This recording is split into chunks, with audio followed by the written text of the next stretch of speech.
Hermanas, Dios les continúe bendiciendo. Vamos a reiniciar nuevamente el tema que hemos iniciado, gracias a Dios, la semana pasada, el día lunes, perdón, que tenía que ver con la oración, pero así como nos lo enseñaba Judas, en el Espíritu, y la importancia de nosotros entender lo que significa orar en el Espíritu, porque creo que todos nosotros, gracias a Dios, hemos estado aprendiendo de la necesidad de orar, la necesidad de aprender a orar, de cómo nosotros perfeccionar nuestra vida de oración para así poder comunicarnos con Dios de la manera en la que es correcto. Y por eso, partiendo de Lucas 11:1, le hacíamos al Señor esa petición que también los discípulos le hacían a Jesús, y es: enséñanos a orar. Así que les invito, hermanos, a que vayamos a la palabra de Dios y que tengamos un espacio de oración y que le pidamos a Él que sea ayudándonos a seguir recordando lo que su palabra nos enseña. Así que vamos a ir, hermanos, a Colosenses capítulo 2, versículo 4 al 9. Colosenses capítulo 2, versículo 4 al 9. Para que nosotros veamos, hermanos, que la palabra de Dios nos advierte y nos exhorta a que nosotros escudriñemos las Escrituras, estudiemos su palabra, de tal manera que no seamos engañados. Colosenses capítulo 2, versículo 4 al 9 dice: y esto lo digo para que nadie os engañe con palabras persuasivas, porque aunque estoy ausente en cuerpo, no obstante, en espíritu estoy con vosotros, gozándome y mirando vuestro buen orden y la firmeza de vuestra fe en Cristo. Por tanto, es decir, por eso que acabo de mencionarles, de la manera que habéis recibido al Señor Jesucristo, andad en Él, arraigados y sobreedificados en Él, y confirmados en la fe, así como habéis sido enseñados, abundando en acciones de gracias.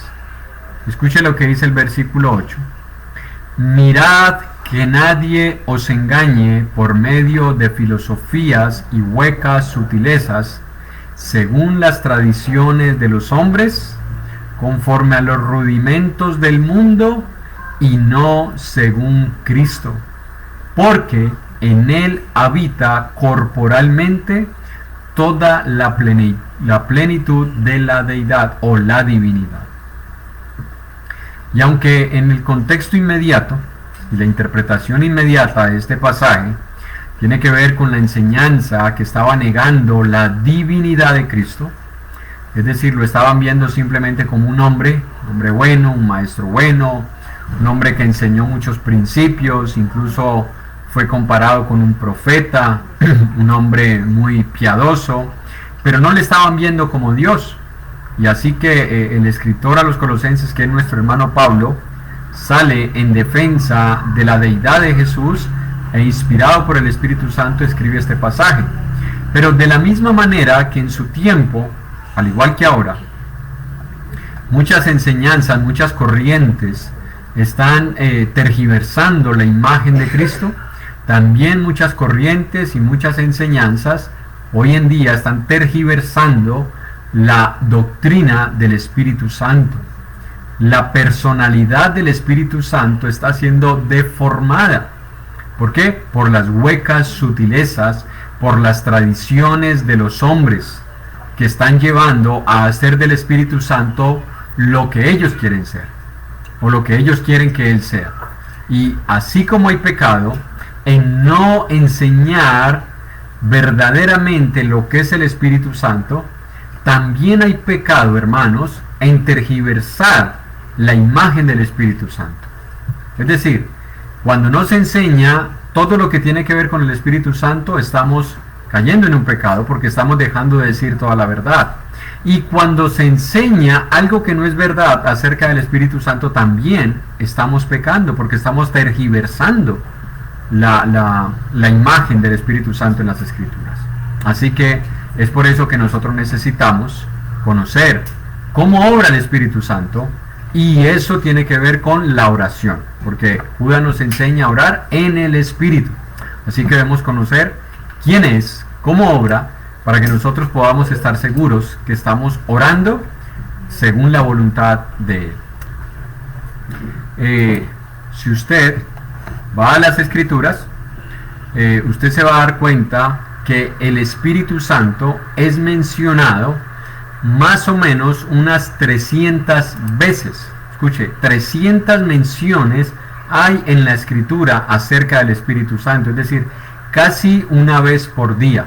Si leyéramos un pasaje que tiene que ver con el Espíritu, casi en un año estaríamos leyendo casi todos los días una referencia acerca del Espíritu Santo. Así que eso nos deja ver a nosotros la importancia que tiene el conocer lo que la Escritura enseña y lo que la Escritura nos revela acerca de Él. Y es por eso que debemos estudiar las Escrituras, para que nosotros evitemos los errores que se están cometiendo, que se han cometido y que triste y lastimosamente muchas personas seguirán cometiendo por no conocer todo lo que la Biblia enseña acerca del Espíritu Santo. Ahora, también eso nos debe llevar a nosotros, hermanos, a el deseo de querer conocer quién es y cómo obra, para que nosotros podamos saber cuántas bendiciones Dios ha dispuesto para nosotros en beneficio de nosotros como su iglesia, como sus hijos, por la obra del Espíritu Santo. No sé, aquellos que han visto o han tenido la oportunidad de asistir a otros lugares, a otras iglesias, se darán cuenta de que la doctrina del Espíritu Santo se está enseñando desde muchos puntos de vista y están llevando a las personas a formarse una idea de qué es, cómo obra, qué hace, cómo trabaja en la vida de los creyentes. Y puede ser que muchas personas incluso lleguen a desanimarse porque dicen, bueno, pero en esta iglesia enseñan una cosa, en esta iglesia enseñan otra, yo veo que allá dicen que el Espíritu Santo hace aquello, otros acá no le dan tanta importancia al Espíritu Santo, y ahora ustedes vienen con otra enseñanza, y puede llevar eso a las personas a no querer como involucrarse en este tema, porque lo ven un poco oscuro, lo ven un poco vedado, y entonces dicen, no, yo más bien me quedo con lo sencillo, y yo creo que el Espíritu Santo es Dios y no más. Pero la verdad es que un hijo de Dios no puede conformarse con eso. Y no porque nosotros tengamos un espíritu investigativo, sino porque la palabra de Dios revela quién es el Espíritu Santo. Así que basta con que nosotros tengamos disposición de corazón, anhelo por querer conocer la voluntad de Dios, y Dios en su gran misericordia y en su gran amor nos enseñará, nos revelará por medio de las Escrituras todo lo que tiene que ver acerca del Espíritu Santo. Ahora, en 1 Corintios capítulo 4, versículo 6,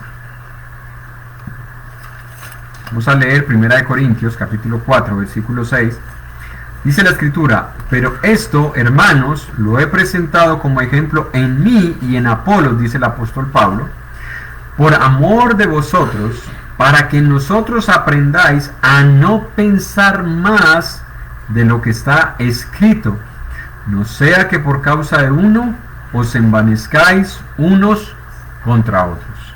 Escuche lo que nos dice la palabra de Dios, que si usted y yo nos sujetamos a querer conocer todo lo que tiene que ver con el Espíritu Santo, debemos limitarnos solo a lo que dice las Escrituras.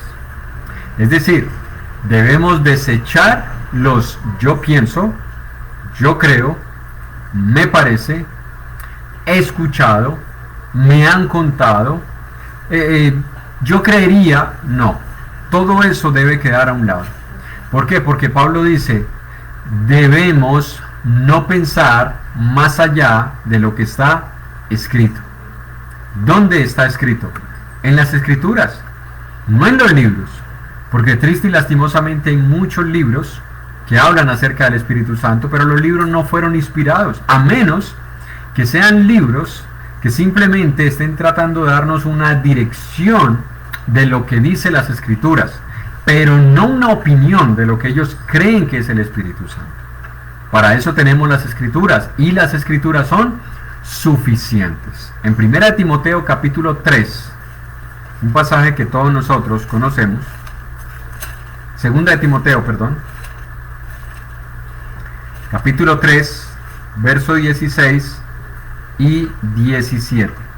Daniel, ¿nos puede leer ese pasaje?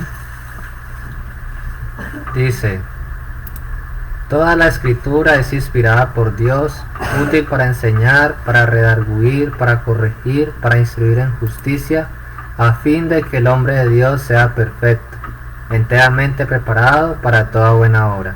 Amén.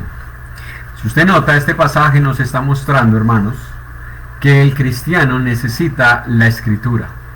¿Cuánto de la Escritura? Toda la Escritura, no una parte, porque Dios no se revela solamente en una parte. Y aún en aquellos pasajes que a veces nosotros vemos como que no nos enseñan mucho, como que hablan de cosas triviales, no son triviales, porque toda la Escritura fue inspirada por Dios, exhalada por Dios. Dios movió a los hombres que escribieron la palabra para que ellos revelaran todo lo que Dios quería que usted y yo supiéramos.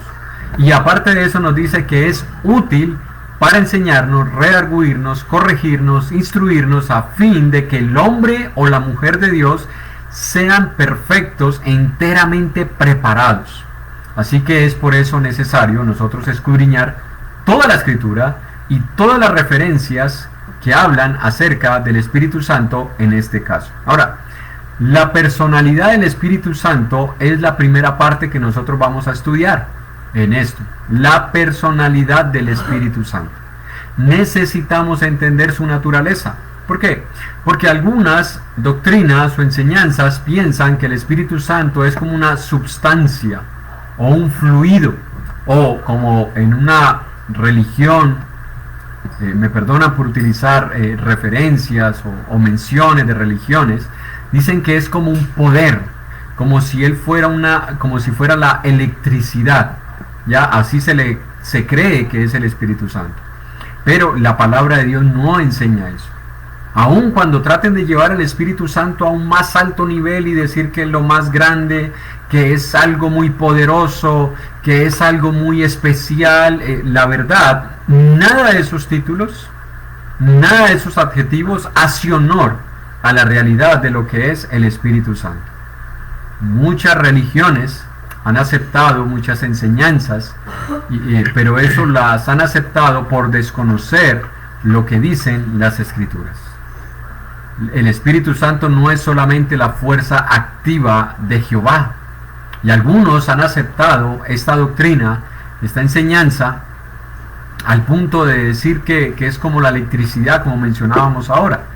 Yo no sé si usted se dará cuenta que la electricidad no tiene inteligencia. ¿Cómo se da cuenta usted? Bueno, porque si un niño llegara a tocar dos cables, la electricidad no evita que el niño se electrocute. ¿Por qué? Porque ella no tiene poder sobre ella misma, no tiene control sobre ella misma, no tiene inteligencia sobre ella misma.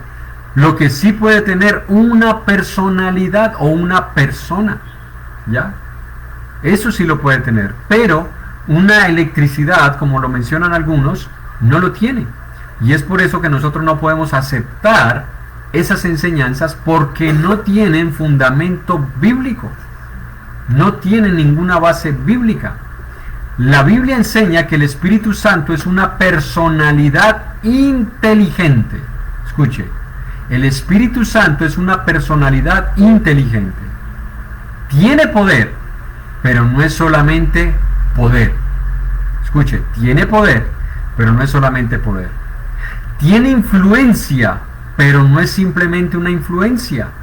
Y cuando nosotros decimos que el Espíritu Santo es una personalidad, no queremos decir que sea una persona como usted y como yo, con carne y huesos, porque la Escritura nos enseña de qué está compuesto el Espíritu Santo, o más bien, de qué no está compuesto el Espíritu, sea el Espíritu Santo o sea el Espíritu que el Señor nos ha dado a nosotros.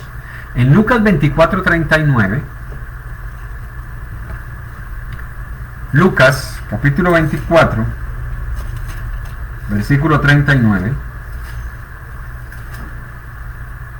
dice la palabra de Dios: mirad mis manos y mis pies, está hablando Jesús después de la resurrección, que yo mismo soy, palpad y ved, porque un espíritu no tiene carne ni huesos, como veis que yo tengo. Escuche, un espíritu, sea el Espíritu Santo o sea el Espíritu que Dios ha puesto a morar en nosotros, no tiene carne ni huesos. Así que cuando decimos que el Espíritu Santo es una personalidad, nos estamos refiriendo a las cualidades y a las características que tiene una persona, pero no en su parte física, sino en lo que ella es y lo que ella hace.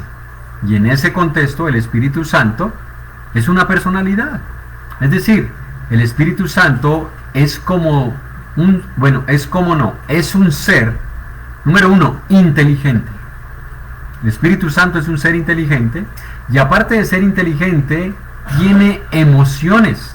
Lo que yo les mencionaba, una sustancia como la electricidad no tiene inteligencia ni tiene emociones.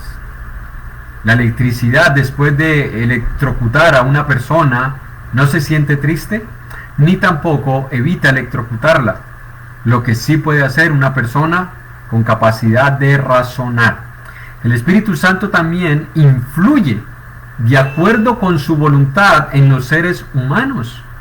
Escucha, el Espíritu Santo puede influir en las personas a través de esas cualidades que Él tiene, a través del poder que Él tiene. Y el primer atributo que presenta la Escritura acerca del Espíritu Santo es precisamente ese. En Romanos capítulo 8, versículo 27,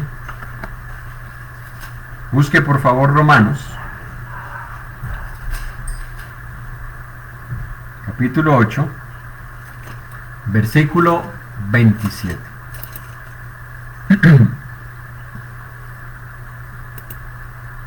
Dice la palabra de Dios: mas el que escudriña los corazones sabe cuál es la intención del Espíritu, porque conforme a la voluntad de Dios intercede por los santos. Escuche, el Espíritu Santo puede escudriñar, puede saber lo que hay en una persona, y no solamente puede influir a favor nuestro, porque dice que Él escudriña nuestros corazones e intercede por nosotros delante de Dios, o conforme a la voluntad de Dios, a favor de nosotros. Relacionado con este atributo, nosotros nos podemos dar cuenta, hermanos, que el Espíritu Santo tiene su propia voluntad. Claro, porque ahí está diciendo que Él intercede por nosotros, es decir, Él toma la decisión de interceder por nosotros. Eso está mostrando que el Espíritu Santo tiene voluntad propia. Es en cierto sentido autónomo. Y digo en cierto sentido porque vamos a ver que el Espíritu Santo no obra en descoordinación con la deidad, con Dios Padre y con Dios el Hijo. Él no obra en descoordinación con ellos. Es que el Espíritu Santo toma unas decisiones, el Padre toma otras, el Hijo otras, y luego hay un conflicto. No. Por eso digo que en cierto sentido tiene autonomía. En 1 Corintios 12:11, vamos a leer ese pasaje, Daniel. 1 Corintios capítulo 12, versículo 11. Dice: pero todas estas cosas las hace uno y el mismo Espíritu, repartiendo a cada uno en particular como Él quiere. Bien, cuando usted mira, dice el mismo Espíritu, está con E mayúscula. Esa E mayúscula en la gramática está de esa manera para identificar al Espíritu Santo. ¿Y qué es lo que nos está diciendo, hermanos? Si usted mira, ahí está diciendo que el Espíritu Santo reparte a cada uno en particular como Él quiere. ¿Como quiere quién? El Espíritu Santo. El Espíritu Santo. Eso nos está enseñando a nosotros, hermanos, que el Espíritu Santo tiene voluntad, tiene inteligencia, toma decisiones y algo más. Nosotros recibimos los dones del Espíritu que Él quiere, no los que usted y yo queremos. Escuche, es el Espíritu el que reparte los dones como Él quiere, no como nosotros los queremos.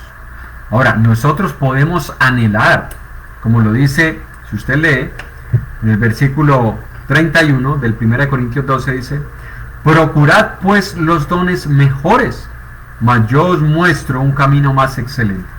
Yo puedo procurar un don, yo puedo anhelar un don, pero al final es Dios quien decide por medio del Espíritu qué don es el que yo voy a recibir. Nadie tiene el don que quiere, sino el que el Espíritu quiere. Porque si nosotros decimos lo que necesitamos es desear para tener, estamos diciendo Dios está obligado, el Espíritu Santo está sujeto a nuestra voluntad, y no es así. Somos nosotros los que estamos sujetos a la voluntad del Espíritu Santo. Y aquí vemos que en esa voluntad Él reparte a los cristianos los dones como Él desea, como Él quiere. Esas dos cositas que acabamos de ver, que tiene inteligencia y que tiene voluntad, ya son suficientes para nosotros poder debatir esa enseñanza que una religión muy famosa ha enseñado por muchos tiempos, acerca de que el Espíritu Santo solamente es la fuerza activa, el poder de Dios, y que no tiene voluntad y que no tiene inteligencia. Eso es contrario a las Escrituras. Y si usted con esos dos pasajes, Romanos capítulo 8, versículo 26 y 27, y 1 Corintios capítulo 12, versículo 11, usted le puede mostrar a esas personas que lo que la Escritura enseña es completamente diferente. Que el Espíritu Santo sí tiene poder, sí tiene inteligencia, sí tiene voluntad, porque hace las cosas que Él quiere. De hecho, si usted compara al Espíritu Santo con una sustancia, con una materia, pues no solamente que estaríamos quitándole honor al Espíritu Santo, sino que estaríamos enseñando una herejía, porque nosotros no podemos separar al Espíritu Santo de Dios. No se puede separar al Espíritu Santo de Dios, y lo vamos a ver más adelante.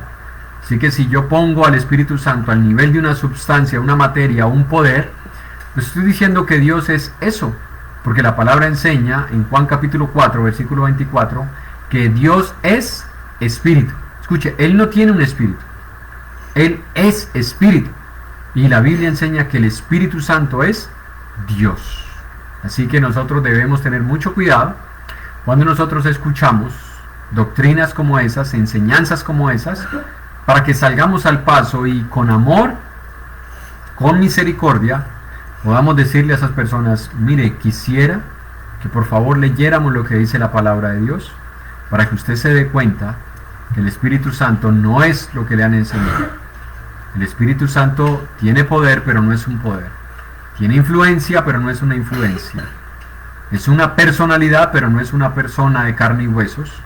El Espíritu Santo es Dios, que tiene poder, que tiene inteligencia y que tiene voluntad propia. Ahora, la comunicación del Espíritu Santo. El Espíritu Santo se comunica. Y una de las características que tiene una persona es eso, que se puede comunicar con otras. Y bueno, estamos en una época donde nos comunicamos de muchas maneras. De hecho, en estos momentos yo me estoy comunicando con todos ustedes a través de estos medios tecnológicos que tenemos en estos tiempos. Pero el Espíritu Santo comunica no solamente cosas, Él comunica sus ideas, Él comunica lo que Él piensa, lo que Él siente, lo que Él quiere transmitirle al hombre. El Espíritu Santo puede hablar, algo que no puede hacer la electricidad, ni ninguna sustancia, ni ningún poder. El Espíritu Santo sí puede hablar. En 1 Timoteo capítulo 4, versículo 1, Daniel, 1 Timoteo 4, 1, dice: pero el Espíritu dice claramente que en los postreros tiempos algunos apostatarán de la fe, escuchando a espíritus engañadores y a doctrinas de demonios. Amén. Si usted nota, dice el Espíritu dice claramente. Escuche, no solamente que el Espíritu Santo puede comunicar ideas, no solamente que el Espíritu Santo puede hablar, sino que habla claramente. Y eso es importante que lo tengamos allí, porque lo vamos a ver más adelante. Cuando el Espíritu obra para decir algo, sea inspirando a una persona, o como lo vamos a ver en el primer siglo, para contextualizar lo que pasaba en el primer siglo, cuando usaba una persona para decir algo, lo hacía claramente.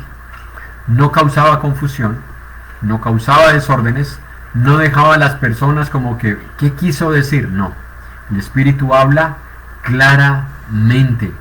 Eso quiere decir, Él comunica con claridad lo que desea que el hombre sepa.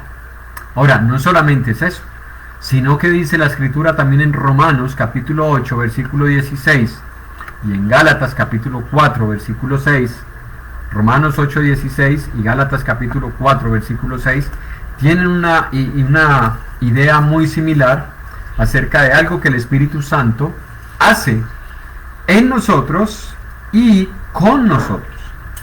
En Gálatas 4, 6 dice la palabra: y por cuanto sois hijos, Dios envió a vuestros corazones el Espíritu de su Hijo, el cual clama, Abba, Padre. Y en Romanos dice que el Espíritu Santo da testimonio a nuestro espíritu de que somos hijos de Dios, por el cual clamamos, Abba, Padre. ¿Qué estamos viendo aquí, hermanos? Que el Espíritu Santo no solamente habla, sino que se comunica con nuestro espíritu, le habla a nuestro espíritu y juntamente con nuestro espíritu nos lleva a comunicarnos con Dios. Eso no lo puede hacer una substancia o una materia. Eso solamente lo puede hacer Dios. Así que ya vamos viendo, hermanos, cómo la palabra nos revela lo que Él hace. Pero no solamente obra a favor de nosotros, obra positivamente para nosotros y con nosotros, hablándonos, enseñándonos, dirigiéndonos, confirmándonos, dándonos dones, sino que también el Espíritu Santo puede prohibir. Escuche, tiene el poder de prohibir o impedir de que cosas sucedan. En Hechos capítulo 16, vamos a leer Hechos 16, versículo 6 y versículo 7. Hechos 16, verso 6 y verso 7, Daniel.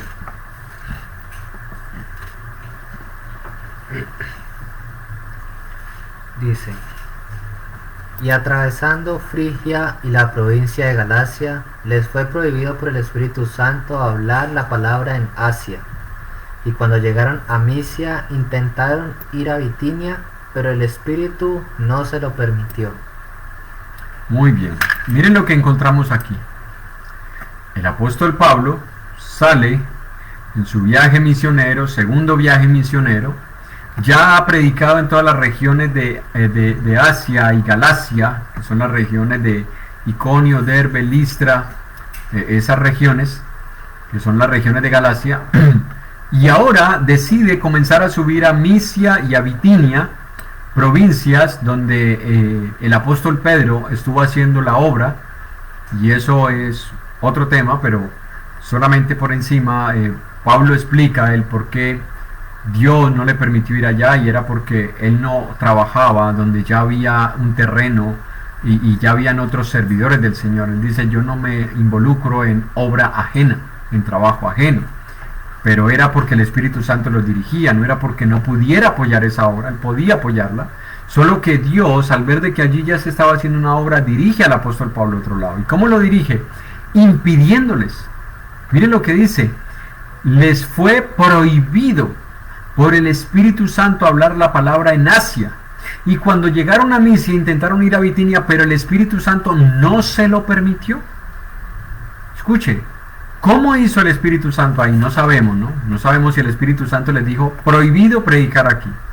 Y luego iban a predicar, les dijo: aquí no van a hablar. No sabemos si obró así. Yo creería que obró de otras maneras. Yo creería que obró en las circunstancias. Pero lo que nos está revelando las Escrituras es que fue el Espíritu Santo quien impidió y quien no permitió que se predicara en esas regiones.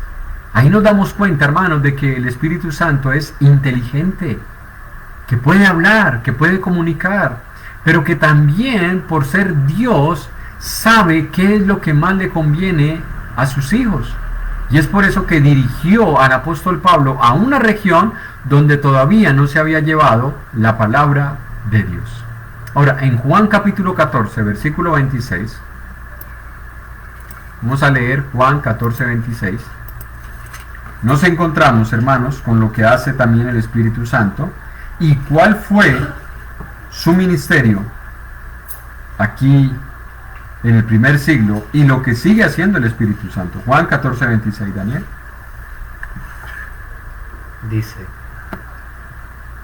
mas el Consolador, el Espíritu Santo, a quien el Padre enviará en mi nombre, Él os enseñará todas las cosas y os recordará todo lo que yo os he dicho. Amén. Aquí nos encontramos con que el Señor Jesús, en esa última cena que tiene con ellos, que va en Juan desde el capítulo 13 hasta el capítulo 17, les hace una promesa, porque Él se va a ir. Él va a ir a la gloria a través del sufrimiento de la cruz, y les dice: pero no se preocupen, porque el Espíritu Santo va a venir y Él les enseñará y les recordará todo lo que yo les he dicho. En este sentido que vemos que el Espíritu Santo tiene ¿qué? Memoria. Escuche, el Espíritu Santo tiene memoria, porque iba a enseñarles y a recordarles a los discípulos lo que Jesús les había enseñado. Hermanos, es lo mismo que el Espíritu Santo hace con nosotros. Por eso cada vez que usted y yo leemos la palabra de Dios, primeramente pedimos la dirección del Espíritu Santo para que sea Él enseñándonos. Y luego, cuando nosotros vamos a volver a retomar un tema, le pedimos al Espíritu Santo, a Dios, para que sea por medio del Espíritu ayudándonos a recordar aquellas enseñanzas que ya hemos recibido. Hermanos, por todo lo que hemos visto, que todavía falta muchísimo, lo que podemos nosotros concluir es que tenemos una dependencia absoluta, no simplemente de un poder, sino que tenemos dependencia del Espíritu Santo. Escuche, tenemos dependencia del Espíritu Santo. El Espíritu Santo no es una cosa, no es una herramienta como algunos piensan. No es que tenemos una buena herramienta como es el Espíritu. No, el Espíritu Santo no es una herramienta. El Espíritu Santo es Dios. Es una personalidad con inteligencia que Dios ha dejado en nuestros corazones para nuestro beneficio, para que nosotros sepamos las cosas que Dios quiere que hagamos, para que nos guíe a toda la verdad, para que nos recuerde las verdades que hemos aprendido y para que sea Él obrando en nuestras vidas a nuestro favor, intercediendo por nosotros, dándonos los dones que necesitamos para servir en la iglesia como Él quiere e influenciando en nuestras vidas para que nosotros podamos ser guiados y ser dirigidos por medio de su palabra, porque Él habla a través de su palabra. Por eso veíamos en 1 Timoteo 4:1, el Espíritu Santo dice claramente, o como dice en Hebreos, si oyereis hoy su voz, no endurezcáis vuestros corazones. ¿La voz de quién? La voz del Espíritu, porque fue el Espíritu el que inspiró las Escrituras. Así que esto nos va mostrando a nosotros, hermanos, que el Espíritu Santo no es lo que muchas religiones han enseñado. No es solamente un poder, no es solamente una influencia, no es una herramienta, no es una sustancia, no es una materia. El Espíritu Santo es Dios. Y así es como necesitamos verlo, para que podamos nosotros orar en el Espíritu y que nuestras oraciones lleguen a la presencia de Dios conforme a su voluntad.